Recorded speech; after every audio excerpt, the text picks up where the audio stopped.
High command നിലപാടെടുക്കുമ്പോൾ പ്രാദേശികമായ പ്രശ്നങ്ങളുണ്ട്, അങ്ങനെ മുന്നോട്ട് പോകാൻ കഴിയില്ല എന്നുള്ള നിലപാടില്ലല്ലോ. ഹൈക്കമാൻഡ് ഒരു തീരുമാനം എടുത്താൽ ഹൈക്കമാൻഡിനേക്കാളും വലുതായിട്ട് ആരുമില്ലല്ലോ. ഹൈക്കമാൻഡാണ് പരമാധികാരി. അതുവരെ എല്ലാവർക്കും അഭിപ്രായം പറയാനുള്ള സ്വാതന്ത്ര്യമുണ്ട്. പക്ഷെ ഒരു തീരുമാനം എടുത്തു കഴിഞ്ഞാൽ പിന്നെ അതിൽ മാറ്റം ഉണ്ടാവില്ല.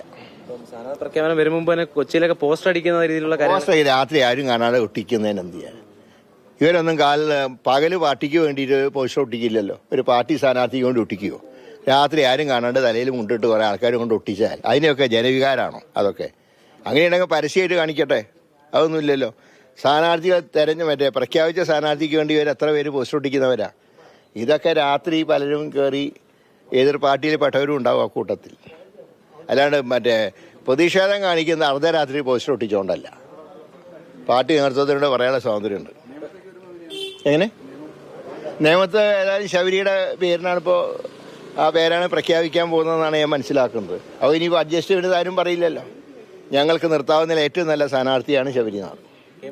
കുറേയധികം ദിവസങ്ങൾ പ്രചരണം മുന്നോട്ട് പോകണം, പലർക്കും അവസരം ലഭിക്കുന്നില്ല. ശബരിനാഥൻ ഉൾപ്പെടെയുള്ളത് അല്ല, ശബരിക്കൊക്കെ അവിടെ നല്ല ബന്ധമുണ്ട്. ശബരിക്ക് ഇന്ന് മുതൽക്ക് അവിടെ ഫീൽഡുണ്ടാവും. പട്ടിക വരാത്തതുകൊണ്ട് കുറേ പേർക്ക് പ്രചരണത്തിന് ഇറങ്ങാൻ പോലും പറ്റുന്നില്ല. പുതിയ ആൾക്കാർക്ക് കുറച്ച് പ്രയാസം ഉണ്ടാവും. അതൊക്കെ കവർ ചെയ്യാൻ കഴിയും. പ്രതീക്ഷയിലാണ് ഇവിടെ. വളരെ വളരെ നല്ല പ്രതീക്ഷയാണ്.